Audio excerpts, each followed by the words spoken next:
This is the Ford eTransit, and it's in the high roof. This thing is like a little bit of a beast. Now, this is my first time actually seeing the eTransit in person, and I gotta say, it's honestly not too much different than the regular transit van. There are a few small highlights, like we look along the front end, we've got our charger in the front, we've got some nice blue highlights throughout the grille that make it a little bit unique, but outside of that, you're honestly not going to be able to tell if you're looking at the eTransit or just the regular transit van. Now, when we look at the actual eTransit, it's available either as the cargo van, as the cutaway, or the chassis. So you've got a few different options that are available. But having said that, strictly available rear-wheel drive. On top of that, you're going to find it in either the low roof, the medium roof, or the high roof. Regular, long, or extended length, just depending on the roof choice that you've gone with. It's pretty beastly, but I like it. Now, it is available, the Transit 150, 250, etc. Not as many options as we're going to get with the regular gas version, and we don't have a crazy range as of yet, which I'll touch on the range in a little bit. Now, before we get started, I do want to give Formula Ford a huge shout out and thanks for giving me access to this thing. You can find their contact information down in the description of the video. And if you're looking for more in-depth walkthroughs, like you want to know how to use the steering wheel cluster, use that Sync 4 media screen, you'll be able to find those down in the description, as well as a build link for this specific vehicle, just so you can see how it's priced out and things like that. But let's dive into it. Starting off with the wheels inside of this thing. The transit van is strictly going to be available with 16-inch wheels, so it doesn't matter if we're looking at the gas, the electric, whatever the case may be, 16-inch wheel is your only option. Inside of the eTransit, we're strictly looking at rear-wheel drive, so we don't have the all-wheel drive variety of the transit van just yet. This is not much different, like I said, than the regular transit van. I mean, obviously, if you were to look underneath, you'd see a pretty big difference. Mirror choices, practically identical. We've got short or long arm that are available here as well. And then as we shift towards the front end, we've got our traditional headlamps there, regular bumper. Now, inside of the eTransit, you do technically have the option for the forward and the reverse sensing system. We'd have our side sensors in there as well. And then that also means we'd be able to find the park assist system. So some of those systems are very useful. It's going to depend on what you need out of it and what your budget is. It adds a couple bucks, like $1,000, $1,500 on. I personally think, especially when you look at like the high roof, having the reverse sensing and the forward sensing systems, unbelievably useful. Just because navigating this thing can get a little bit tricky at times, but matter of preference, I just highly would recommend looking at the forward reverse sensing systems as an option. But I love all of the little highlights that we've got here. Ah, so good. I wish that we saw more of this unique blue throughout more of the vehicle. Because, I mean, eTransit, this is really how we know it's the eTransit, just like this front end part of the grille. And then we've got our little charge door there as well. So charging, we've got the option for either 120 or 240 right from the factory. We've got just regular charging, so just our mobile charger. It's going to be about 11 hours to charge this thing up from 0 to 100%. And that's just the regular charger cord that comes with purchase of your transit van that you're going to find inside of the back end side of the vehicle here. When we look at a connected charge station, we're between 7.5 and 8.4 hours to charge up from 0 to 100. And that is looking at the 240 charging instead. So that's slightly faster charging in comparison. And then when we look at DC fast charging, we can get from 15 to 80% in about 34 minutes. So all over the place. When we look at range inside of this thing, the range is going to depend on if you have the low, medium, or the high roof. And then another thing to take into account is how much payload you have inside of this thing. Because if you've got this thing loaded up, you're not going to get as far as if it were fairly stripped down. So the total range, like I said, is going to depend on if you're in the high, medium, or the low roof, and also how much payload you have inside the vehicle. Underneath the hood of the transit van, the eTransit I should say, we've got not too much. So one of the big benefits of having the eTransit over the regular gas version, we don't really have to worry about doing as much stuff underneath the hood. Like, it's really just topping up fluids. That's all you really have to worry about. Obviously, regularly scheduled maintenance and things like that. But it is nice to know that, I mean, looking at forward costs of ownership for the eTransit compared to the regular transit van, It's like less than half because you don't have to maintain it quite the same way as the regular gas version. Towards the back end of the Transit van, there's not too much back here. I did mention we do have the option for the reverse sensing system, which I highly recommend, especially when you look at the beast that is the high roof Transit. So like I said, like medium, high roof, generally a good idea to look at that reverse sensing system. But outside of that, because this is the high roof, we do have our camera along the very top. It's going to be the same way for the medium roof. The low roof, the backup camera is going to be down low instead. But because this is the eTransit, we've got our eTransit badge along the left side of the door, Ford badge along the bottom right-hand side, and then we've also got a little tow hook back here. Now, one thing to point out is that this thing doesn't have a tow package available from the factory, strictly for the eTransit. If you wanted to be able to tow, you'd have to look at the full-size Transit. I think as this thing develops as a vehicle, we'll probably see it more and more. It's just not available as a factory option as of right now. Getting inside of this thing is straightforward, so helps if the door's unlocked first on the key fob. Just gonna double press to unlock. Off to the one side, off to the other. And then one really cool thing, because this is just like a regular Transit, we've got the flexibility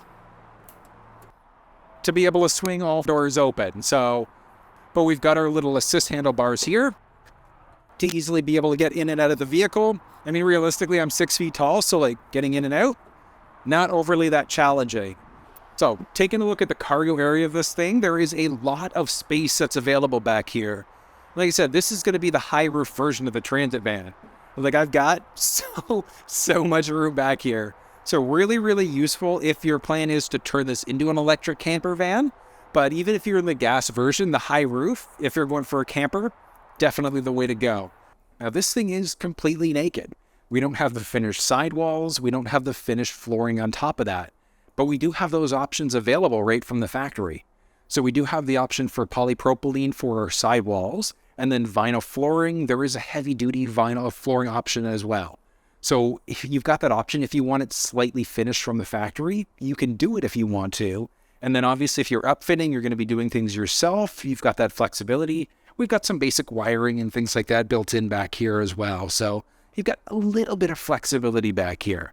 But I mean, what you do with it, the sky's the limit inside of the Transit van. One thing that I like, so if we look, these things are completely closed off. So just your regular Ford cargo van style. But we do have the flexibility of getting windows right from the factory too. So if you want to open things up a tiny little bit, you've got that flexibility. I mean, obviously doing it aftermarket, you can. So just to showcase how big this thing is, this is the high roof, and then it's also going to be the long length. It's like a little bit of a beast. Like I'm 6 feet tall, like more than enough space here. And then like, even if you're taller, getting inside of this thing, like I said, like it's crazy how big this thing is. But you do have the option, as I mentioned, for the low, medium, or the high roof. So it's going to depend on what you personally need. If you want the most possible range out of the eTransit, you're going to want to look at the low roof instead. But I mean, obviously, if you need the extra height, you need the height. So the high roof is available there as an option. But this one, I mean, you saw there, easy enough to get inside. We do have the option for assist handles, which this one doesn't have from the factory. But I mean, getting inside, yeah, it's not really that challenging at all. Really straightforward. We do have like running boards available there as an option as well. Just depends on what you personally need out of your ride, but you can get those aftermarket. Now, because this is the eTransit, we do also have our charge cable right from the factory. So a 20-foot cable, it's going to be the same setup that we're looking at when we look at the Mustang Mach-E and all the other Ford vehicles as well. So it is capable of 120 or 240 charging, and that's just plugging into essentially like regular wall outlets, or you do that upgraded one at home. I did mention it in the front when we were talking about charging. You've got the Ford connected charge stations, and then if you're in a little bit of a hurry, you could definitely do DC fast charging instead, getting you from 15 to about 80% in like 34 minutes, which is pretty respectable. It's kind of nice, and it is good that this is available right from time of ordering from the factory. One thing to note is that you can actually get the cable delete. So if you don't care about getting the charge cable because you've already got a setup, you can just get this deleted at time of ordering from the factory instead. This thing It's very, very similar to just the regular Ford Transit van, with some small caveats, because we don't have all of the same flexibility with different feature sets and available options that we're going to find inside of the regular Ford Transit. So the seats here are just like a prime example of that. Inside of the regular Transit, you've got either cloth seats or a leather seat. They've got the option for either two-way adjustable, so forwards, backwards with the backrest, and then a bar in between our legs to be able to slide that way instead. But inside of the regular Transit, you'd also have the option for a swivel seat, 10-way power as well. But inside of the Transit, the eTransit, you've really only got the option for different style traditional cloth seats. So you wouldn't have the option for leather seats and things like that. So it's strictly traditional cloth inside of the eTransit.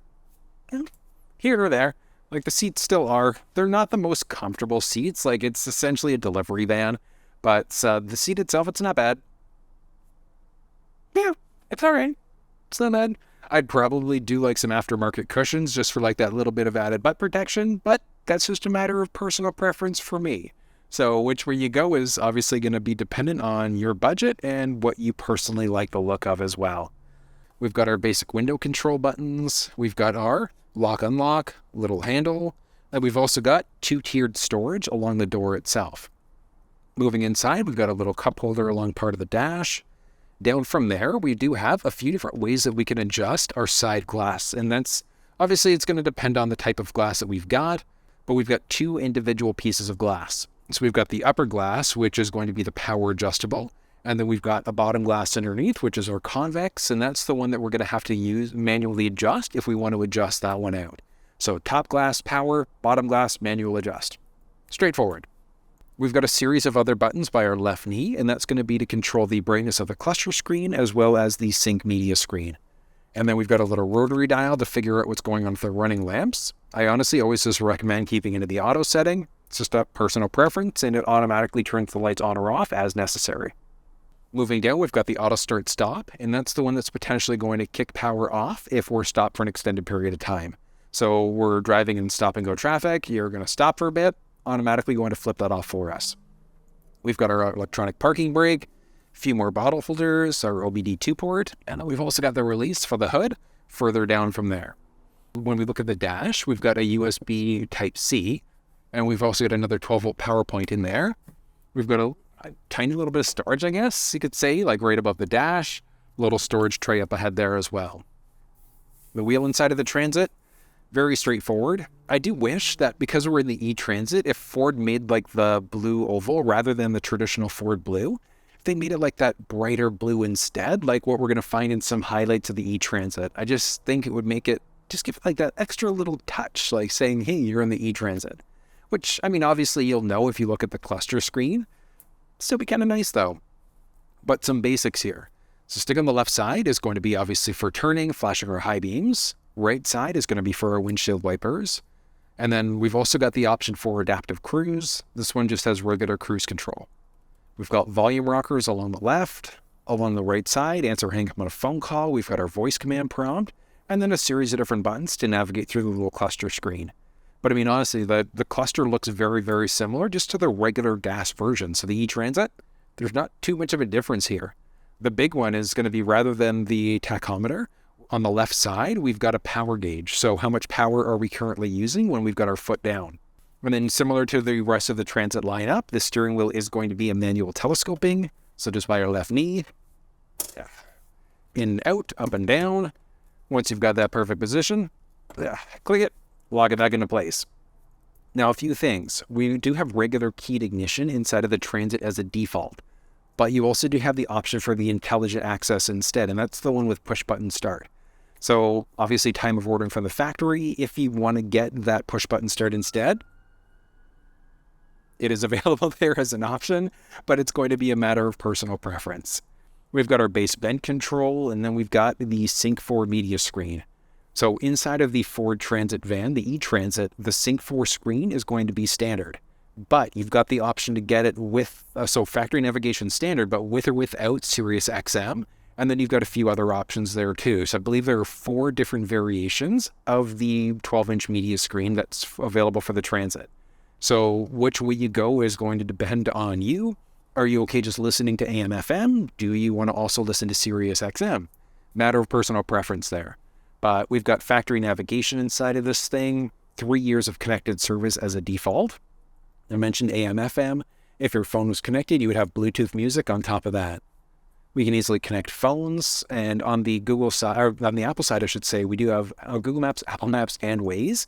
And I love it because we've now got complete full screen inside of this. So many good features and options and things like that. Because we're in the eTransit, we do have departure and comfort settings, charge settings, and things like that. Really straightforward to use. But if you want to walk through on how to use all of those different systems, check down in the description of the video. I've put together a comprehensive video explaining how it all works. Our climate control settings inside of this are caked, they're built right into the screen there as well. So we've got our temperature, we've got our fan speed, we've got whether it's going to our windshield face feet, whatever the case may be. There is a volume rocker. Ooh. Love it. Love the song, love the band. The audio it's not bad. That's at half. And obviously I've got the bass crank like a tiny little bit, and this is a fully naked transit van, so it kind of makes sense, but not like the best sounding, but I mean, it's not bad all at the same time. It's going to do, I think, for like 95% of people, 98% of people. But if you're like that audiophile where you're like, oh, I want better audio, upgrade it yourself. We've got that flexibility. We've got a series of other buttons underneath the screen. So we've got one in order to be able to adjust our drive modes, whether we're in a normal, eco, or slippery mode. And each mode is going to do something different. Might play with our traction and stability control to change up the driving dynamics. We've got our max windshield defroster, and we can also turn the screen onto a calming screen instead if you find it to be a little bit too busy. We've also got our 4-way blinkers. We've got a regular USB Type A power point, 12-volt power point, a few cup holders, and then this, we've got a regular like a rotary dial shifter inside of this. It's kind of neat. Like, this is the first time I've seen the eTransit, and like seeing the rotary dial shifter in this, I'm like, huh, wait a minute, hold on. It's like that's something you'd find like inside of a lot of other Ford vehicles. It's just the first time it's been in the Transit van. So usually it would just be like a regular traditional shifter. It's kind of interesting seeing that rotary dial instead. One of the benefits of that rotary shifter, though, is that if we're in drive and we turn the vehicle off, it's automatically going to knock us down into park instead. Pretty useful setting there. We've got a few different options for the console and things like that, and then even shooting across. Glove box. Decent amount of space there. Not too bad. Moving up overhead, we've got some controls for our cabin lights. We do have our visor. Unfortunately, no vanity mirror built in, but we do have a little card, receipt holder, etc. This thing, though, extends out. That is blocking all of the sun. There's nothing hitting my face here. And then this one has the optional top storage shelf as well. So tons of storage space available up overhead here, which is very, very useful. But I mean, there is so much, like this obviously is the high roof Transit, which is why I've got so, like, I can do like jumping jacks in the first row. Like there is so much space in the first row here, which is kind of cool. But I mean, so realistically, okay, so hold on. I guess this is the test. Like with the seat as far back as it's going to go, it's as far down as it's going to go.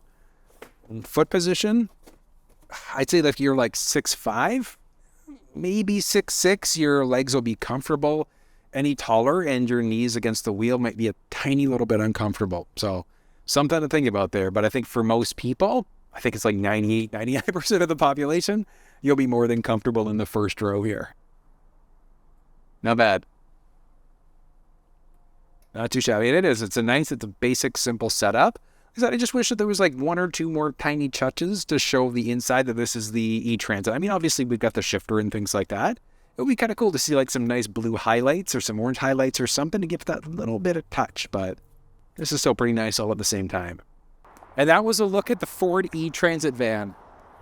It's nice. I like the small blue highlights. And like I said, I do wish that we had more of those highlights throughout the vehicle just to denote it's like a little bit more special than the regular gas version of the Transit.